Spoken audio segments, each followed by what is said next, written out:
Into a basement or foundation of a wall can be avoided dramatically by doing some very basic preventative measures. First, keep water away from the base of the house. Soil against the home should slope away from the home. Slight grade allows water to stay away from the outside walls. Gutters need to be cleaned at least once a year or more, depending on the amount of trees in your proximity. The downspout, when it rains, goes out, and you can hear it as well as see if water is exiting the downspout at all points. You should have a splash box under each downspout that water hits as it flows down. This block catches the water and diverts it more efficiently away from the home. Make sure the splash box are positioned so that no water can drain behind the blocks. In this case, there's a paver that catches the water, and there is a slope away from the home, so the water is diverted away. There's also an elbow there keeping it from coming straight down, and it breaks the force of the water, allowing no erosion.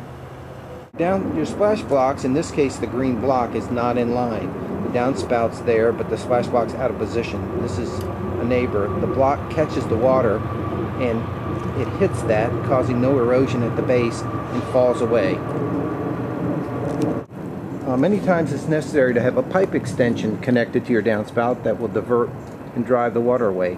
Extensions work well and are needed in cases where natural incline topography at the point of discharge that may be sloping backwards to the home. As you can see here, they have an extension pipe with an pipe extension corrugated black pipe, and it goes away from the house. It dips too far down in the middle, so it's probably pocketing there, but in a large amount of water it'll discharge finally out from the end of that black hose that you can see there. Gutters are tightly nailed to the fascia board. That's where these gutters are nailed to, the wood that's it nails to the back of it. And you can see on the ends of these, they look like they're a little bit out. What happens is water will get between the gutter and the fascia board, causing the fascia board to rot. The gutters usually are positioned underneath the shingle, so the water rolls off the shingle right into the gutter.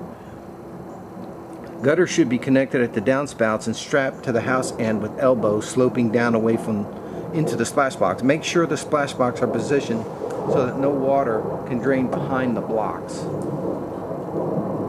Sump pumps, to test the sump pump, make sure to test the sump pump by filling it with a large bucket of water or a hose to see if the floats react when the water in the hole rises. Water should pump out the discharge pipe.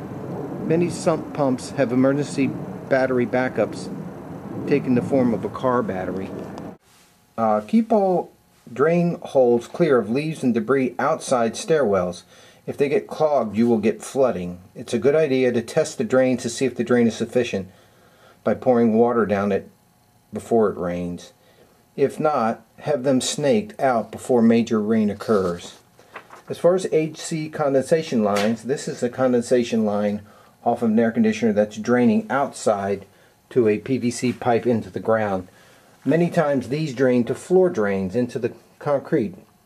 Most HVAC units have condensation drain lines that drain directly into the floor. In the event there is not a floor drain, a small 6x12 pump square cube will pump out the water when gravity draining is not possible. Make sure to inspect around the furnace to see if there's water accumulating around the base of it. That'll tell you that the drain pan is overflowing. Could be because it's clogged. Do this more frequently in the AC season, but make sure to inspect this for water accumulation at the base of the unit.